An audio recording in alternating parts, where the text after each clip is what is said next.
to Dr. Stephen Feltwell, who's been the practice partner responsible for delivering this project. Stephen, this must be a very, very proud day for you. It is. It's been a long time coming, but it's definitely worth it. How many years has this been in plan? We've been looking for new premises for 10 years, since 2003, when it became that our old premises weren't going to be fit for purpose in the long term. And since then we looked at a number of different developments. So is this likely to be a one-off project in your lifetime, or are you looking forward to doing more of these in the future? Well, I think the most important thing now we've secured these premises really is to use them to their maximum benefit. So we've got a few years of increasing the capacity of use within them, getting more clinics running here, getting minor surgery facilities up and running, and also over the last few years I've been training new GPs, and I'm looking forward to extending that, having more GP trainees coming through the practice, so that way we don't only have new facilities, but also we have a succession of doctors coming through to offer the actual service inside them. So always an ongoing project then, to keep it evolving, improving, absolutely, taking feedback, learning lessons. Yes, just to reassure people that there's no further development planned on this particular site. So from that point of view, we're not aiming to actually expand the building that's on this site at all, but we are going to increase the utilisation of clinics and space within it. Were there any particular headaches or things that kept you awake at night when you were working on the project? I think the whole development was going ahead at the time when the NHS was going through a number of changes, and so we had to seek planning approval on a number of different occasions from a number of different bodies to get a business case and finances arranged, but we got there in the end, and that's the most important thing. Fantastic. You must be breathing a sigh of relief today that it's gone relatively smoothly. Absolutely, yes. Whilst we had two earlier developments that didn't proceed for a number of reasons, this has ended up to being a much bigger and better site, which has had far more development potential and more space within it. So from that point of view, there's no regrets that the previous developments didn't proceed. So all came right in the end. Absolutely, yes, indeed. A fairy story for the NHS. Indeed. Everybody, my name is William Siddell. I'm the senior partner of the practice at the current time, and I'd like to welcome our esteemed guests. It's not often we have two doctors here, except when we're interviewing for jobs, but I guess that may be next year. But anyway, we're very honoured to have our own MP Therese Coffey and Dr. Dan Poulter from Under Secretary of State at the Department of Health coming to unveil our opening plaque. Also, of course, the Mayor, visiting professionals, ex-partners, and anyone else who's here, all those who have helped with the building, which Stephen is going to tell us about. But as a partnership, obviously it had to be decided that one person would lead the project, and we were very pleased that Stephen took the mantle on, because once he gets his teeth into something he doesn't let go, and as a result we're here today. I'd also like to thank all the partners past and present for allowing it to happen, because without their input this wouldn't have happened, and also the staff for the forbearance in all the move and difficult upheavals we've had. So welcome everyone. I'm now going to hand over to Stephen Feltwell, our lead partner for the project, who will speak now. Thank you. Thank you, William. As has been said, we're delighted to welcome the Under Secretary of State for Health, Dr. Daniel Poulter, Dr. Therese Coffey, our local MP, and Jan Garfield, our Mayor, and all of you, our guests, to share this day. The combination of doctors, politicians and other professionals gathered here today does suggest that several jokes might be possible, but I'll resist the urge. The Grove Medical Centre staff are delighted to welcome you all. As you've gathered, we've been looking for new premises for many years. In the move, I found some old papers from 2003 where we were looking at the feasibility of moving to the Bartlett Hospital. That wasn't possible for technical reasons. And then after that, we had the opportunity for developments with the co-op on two different sites. Both of these sites had board approval, but sadly failed for other reasons. Though in retrospect, it was as good that they did fail, because none of those sites would have provided such good facilities as this premises afford us. Throughout the process, I've been grateful for the help and advice of David Cordwell from NHS Estates, who's given us much useful advice. And I've also been grateful to Martin Royal and Mark Marshall from NHS Property Services and Christine Watts from NHS Suffolk. After the first two failed schemes, I'm delighted that they continue to take my calls.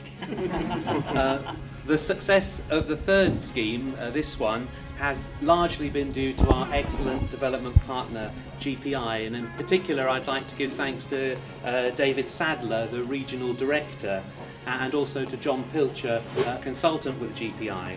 They have given us much help and advice at all stages of the process. We were initially unable to find another site, and we were grateful to Liz Beaton, the Policy Planning Officer at Suffolk Coastal District Council. We were grateful for her help. And I'd also like to particularly thank Michael Stokel from Felixstowe Town Council and District Councillor Andy Smith, who both suggested this site and also supported its progress through planning. We're very grateful also to Dr. Therese Coffey, our local MP, for her support in the NHS Suffolk Board stages. The business case for this site got board approval in 2011, but it was made conditional upon the sale of the Bartlett Hospital, releasing the necessary funds for a capital injection of about £870,000. This caused considerable delay, and we were glad for the patience of the landowner, John Ranson, who allowed the project to remain viable whilst we were waiting for the sale of the Bartlett. We've honoured the Bartlett's capital injection by naming one of the rooms the Bartlett Room. In addition to this, the Deanery provided a grant of £157,000 for consultation rooms and a library for GP training. GPI appointed Graham Normington, an award-winning architect with much experience in health centres, to design this building, and we've been delighted by the results. He's accommodated our requests. It's always said that you can tell if an architect is unhappy with his design at the end because he asked for lots of trees to be planted nearby. And as you can see, we're relatively tree-free close to the building, so I think he's quite confident in the design. The public consultation process identified needs for transport locally, and we were very grateful for the help of Andrew G., the Senior Transport Planning Officer at Suffolk County Council, for his help in moving the bus routes so that there could be the necessary links. We've been grateful for our solicitors from Jackamans for helping us through the legal maze, and also from Marilyn Martin from BDO for helping us to believe that the whole thing might be affordable. The building work started in January of 2013, and we've been delighted by the high standards of professionalism and craftsmanship shown by RG Carters of Colchester. We're pleased to have with us today Dave Meekins, who was the site manager throughout the development. And also we had had an excellent employer's agent called David Cronje, who ensured that the whole thing ran smoothly on time and on budget.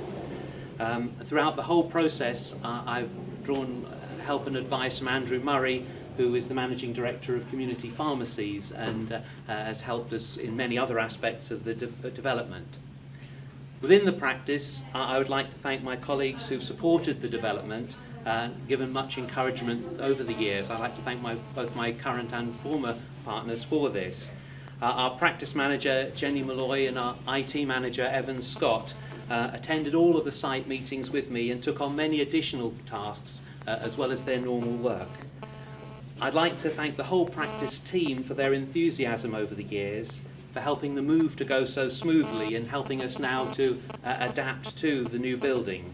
We're delighted to be sharing it with the mental health teams, the health visitors, the school nurses and the pharmacy staff, and we're looking forward to extending the range of clinics that we can offer. So it's been the end of a very long process that's given us the premises that our patients need and that our staff deserve. It has secured the future of primary care in our part of the town for many years to come.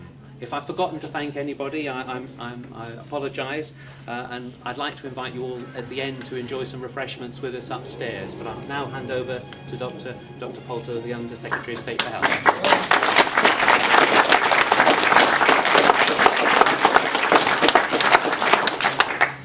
Good morning, everybody. And it is a real pleasure and a privilege to be with you today, not least because it's nice, as a minister, I travel to all parts of the country. The best part of my working week is always coming home to Suffolk. But it's great to be opening a fantastic new healthcare facility here in Suffolk and here in Felixstowe. And you have some dedicated and hard-working frontline staff, the GPs, the pharmacists, the health visitors, the receptionists who look after patients. You've got some fantastic staff who work in this practice, and they're now going to be able to deliver care in a better facility, in a facility that's going to really do the very best for local patients. And this is a practice that is now offering cutting-edge facilities to patients. You have here a integrated model of healthcare delivery. You've got GPs working alongside health visitors, working alongside pharmacists. You have day case procedures that are possible. You have care for people with dementia, with mental health, support for young families in this building, all together in one place, and a 7-day-a-week pharmacy. And there's going to be more joint working with Ipswich Hospital to make sure that there can be day case procedures provided here, so that older people and frail residents do not have to travel and can have close to home healthcare. This is how the NHS should be. It's the very best of the NHS. We're very proud and lucky to have this in Suffolk. There's been a lot of hard work that's gone into making this a reality. Hard work from the GP partners, hard work from the local community, hard work from your local MP, Therese Coffey, to champion the cause, and it's a huge privilege to work with Therese and have somebody who is a very strong advocate for Suffolk and a very strong advocate for Felixstowe in Parliament. But this has been a tremendous community work and community effort. People have come together to deliver this. It's been a long time in coming. Well done for making this a reality. This will provide fantastic facilities for patients, not just today, but in 10 and 20 years' time. And I'd like to put on record my congratulations to everybody who's made this possible. It's a team effort. It's a truly fantastic facility, and a great credit to everyone who's made it possible. And it will mean that the very highest quality of patient care can be delivered in Felixstowe in the months and years ahead. Well done. Thank you for inviting me to you today, and it's a huge privilege and pleasure to officially declare this surgery open.